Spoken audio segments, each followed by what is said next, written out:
morning mga ka-builders. Isa na naman pong project yung bubuksan natin. At ito nga po, nagdadrive tayo papunta dun sa site. So ito po dito matatagpuan sa Pasong Kawayan 1. Ayan. At ang subdivision po na gagawa natin ay yung Gentry Villas. Ayan. Ito po yung Pigland Development Corporation. So dito po yan sa Pasong Kawayan 1, General Trias, Cavite. Ayan. So ito po, ito yung lugar kung saan dinadaanan ko. Shortcut papunta doon sa lugar ng Gentry Villas.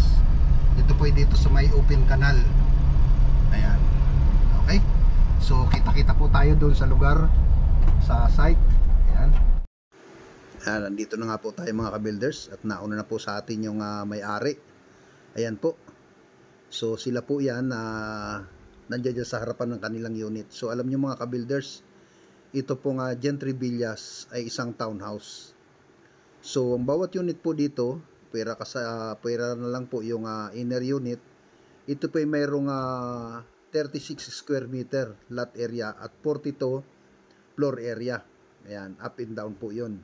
So kung nakikita po ninyo paikot mga ka-builders, yan po yung type ng unit nila, townhouse. Ayan. So ayan mga ka-builders, at ito na nga po, ito naman po yung time na magpa-finalize na po kami doon sa mga ipagagawa po niya, yung design. So alam niyo mga ka-builders, ito ay simple lang na ipagagawa ng may-ari. Gawa nga ng yung budget nila ay pagkakasyahin lang. So ito na nga po yung bear type na turnover sa kanila. Alam niyo mga ka-builders, matagal na raw po itong bakante.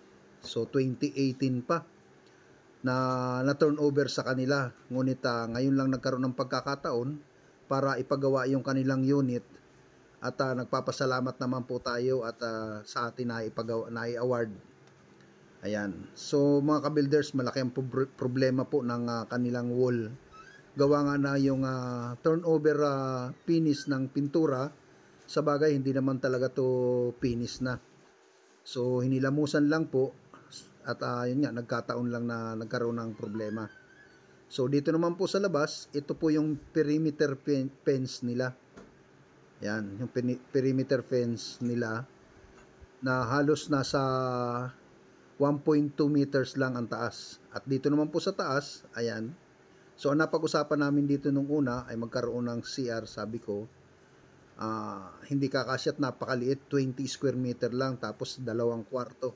So ngayon, ang purpose niya dito sa part na to, sa may bintanang maliit, mag-i-extend sila ng terrace sa harapan. So kaso nga lang, tupalo na lang yon.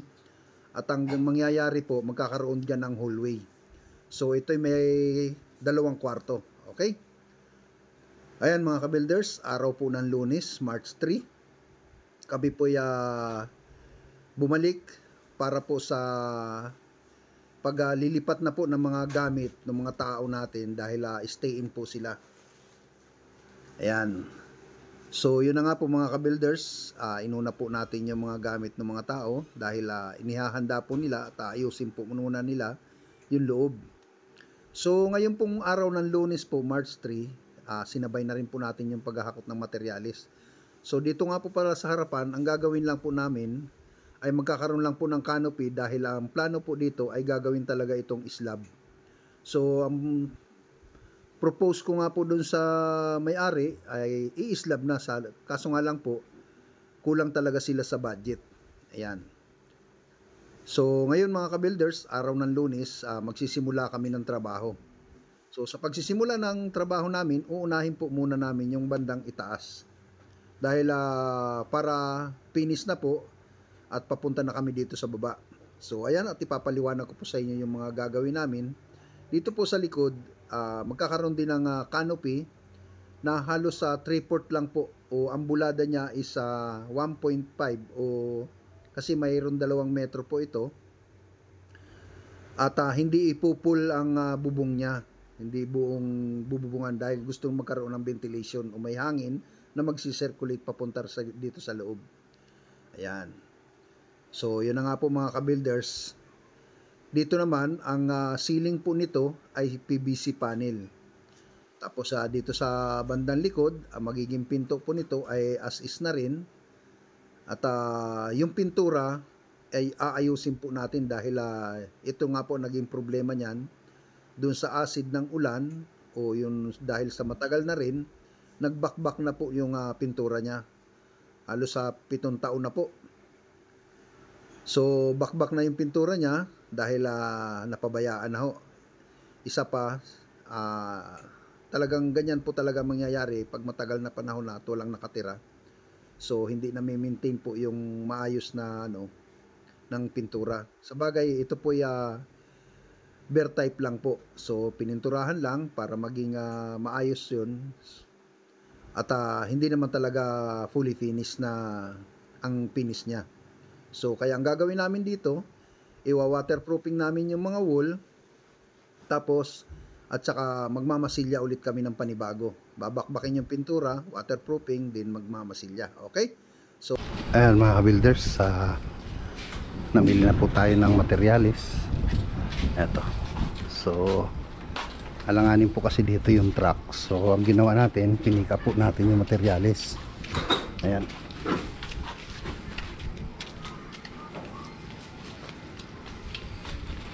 Ayan.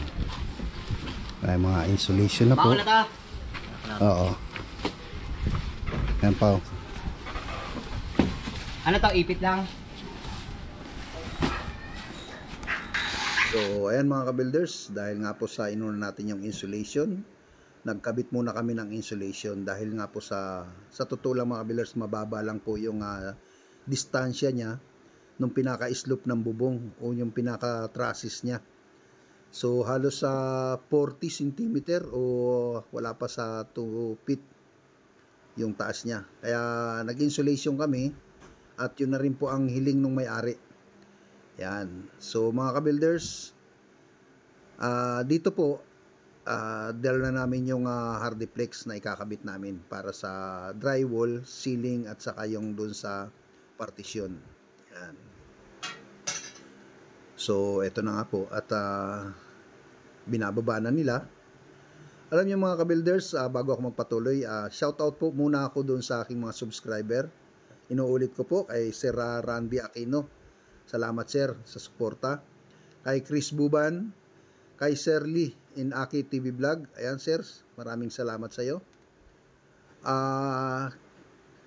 Doon rin po sa mga hindi ko mababanggit, shout out po ako sa inyo at please lang po, comment lang kayo para lagi ko kayong makikita sa aking pagdaan nyo sa aking wall. Mabasa ko po yung inyong mga comment at ma-shout out ko na rin po kayo. Ayun. So mga ka-builders, eto na nga po at kami nagkikesame na. Naglagay po kami ng framing ng kesame. Tapos sinabayan na po namin ang pagkakabit at saka yung electrical at yung hardiplex. Ayan. So mga ka-builders, araw po ito ng Lunes. So ngayon, kinabitan na po namin ng kesame. Tapos po alas 5 na. So bukas na po ang patuloy nito, petsa 4. So ito na nga po. Ito yung time na araw ng Martes. So ayat, panoorin po ninyo yung aming ginagawa.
Ayan mga ka-builders, okay na yung ating kisame at nagpapartisyon na. So bago ako magpatuloy, hanggang dito muna tayo. Shoutout po muna ulit ako doon sa aking mga subscriber. Maraming salamat po. At doon po sa mga bago naman, please subscribe na lang po. Pakitulungan na po yung ating channel para makapagbigay po ako sa inyo ng mga updated na idea at modern design ng project na ito. Okay? At sa mga susunod pang project. Salamat po!